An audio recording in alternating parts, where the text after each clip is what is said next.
اعوذ باللہ من الشیطان الرجیم بسم اللہ الرحمن الرحیم اللہم صلی علی محمد عبدک ورسولک وعلی المؤمنین والمؤمنات وعلی المسلمین والمسلمات اللہم صلی علی محمد النبی الامی وعلی آلہ وصحبہ وسلم۔ بسم اللہ الرحمن الرحیم نحمدہ ونصلی علی رسول کریم واما بعد۔ السلام علیکم ورحمۃ اللہ وبرکاتہ۔ سامعین حضرات، اللہ سے دعا کرتا ہوں کہ آپ خوش ہوں گے۔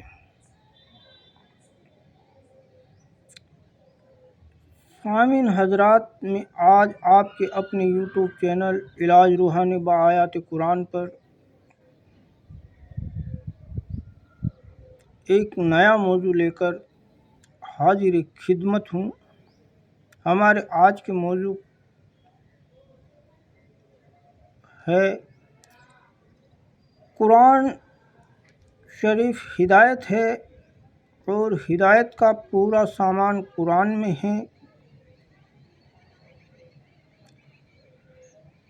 کہا جاتا ہے کہ کیا کرنا ہے وہ قرآن میں دیکھو اور کیسے کرنا ہے وہ آپ حضور اکرم صلی اللہ علیہ وسلم کی زندگی میں دیکھ لو۔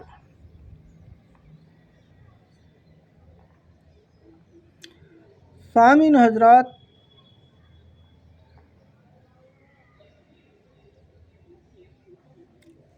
آج کے موضوع کے اوپر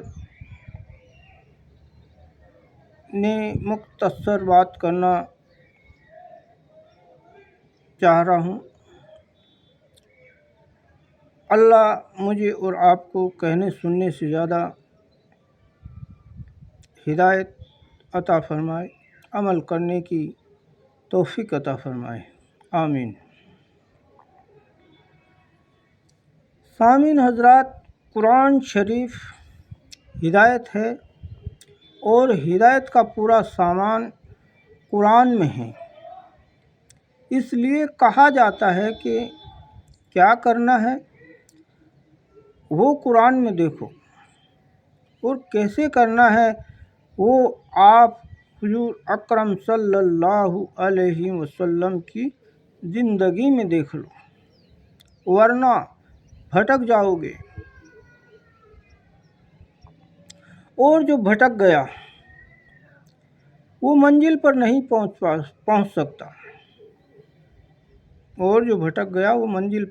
پہنچ سکتا۔ اس لیے ہدایت کی فکر سب سے زیادہ ضروری ہے۔ اپنے لیے، اپنے متعلقین کے لیے، اپنے ماحول کے لیے اور سارے عالم کے لیے، کیونکہ آخرت میں دو میں سے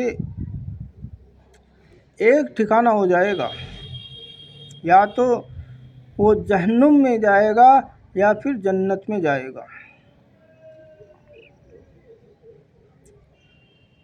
جنت کامیابی ہے اور جہنم ناکامی ہے۔ صرف موت تک اور قیامت تک انسان کو دنیا میں رہنا ہے۔ اس لیے دنیا میں جتنے بھی اسباب ہیں ان کا تعلق گزران سے ہوگا، یعنی اس کے ذریعے جو گزر بسر ہوگا اس میں رہیں گے، ان سے فائدہ اٹھاتے رہیں گے۔ کامیابی کا کوئی تعلق ان سے نہیں ہے۔ کامیابی کا تعلق صرف اللہ کے احکام سے ہے۔ دنیا کے ان ساز و سامان کی وجہ سے اللہ کے بندے دو قسم کے ہو جائیں گے۔ دنیا کے ان ساز و سامان کی وجہ سے اللہ کے بندے دو قسم کے ہو جائیں گے۔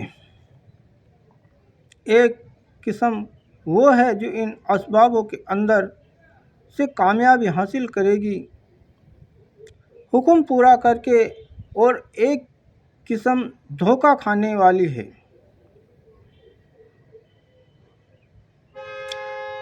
جس نے اسباب سے فائدہ اٹھایا اور فائدہ اٹھانے میں اپنی کامیابی سمجھی، یہ یقین خراب کریں گے، عمل خراب کریں گے، جذبات خراب کریں گے اور اللہ کا اور اس کے بندوں کا حق ماریں گے، بلکہ اپنی ذات کا بھی حق ماریں گے۔ اور جب یہ حق مارنے والے بن جائیں گے تو پھر ان اسباب سے کامیابی نہیں ملے گی، بلکہ یہ اسباب ان کے لیے دوزخ کے سامان بنیں گے۔ وَمَا الْحَيَاةُ دُنْيَا إِلَّا مَتَاعُ الْغُرُورِ، کیا دنیاوی زندگی تو کچھ بھی نہیں، دھوکے کا سامان ہے۔ دنیا دھوکے کا سامان اس لیے بنتی ہے کہ اس کا نفع سامنے ہے اور نقصان غیب میں ہے۔ جیسے مچھلی کو کھانا نظر آتا ہے، جال نظر نہیں آتا، پرندے کو دانہ نظر آتا ہے، جال نظر نہیں آتا، اسی طرح انسان باطل کے نفع کو دیکھتا ہے، اپنی ہلاکت کو نہیں جانتا۔ وقتی طور پر فائدہ ہوگا اور انجام کے اعتبار سے ہلاکت ہوگی۔ اس لیے غیب میں یقین کی دعوت ہے۔ جب غیب کا یقین ہوگا تو ایمان والا یعنی یقین والا اپنی یقین کی نظر سے اس ہلاکت کو اپنی آنکھوں کے سامنے گویا دیکھتا رہے گا، اور دین کا اور حق کا نقصان سامنے ہے اور نفع غیب میں ہے۔ اس لیے آدمی حق پر چلنے سے گھبراتا ہے اور ڈرتا ہے۔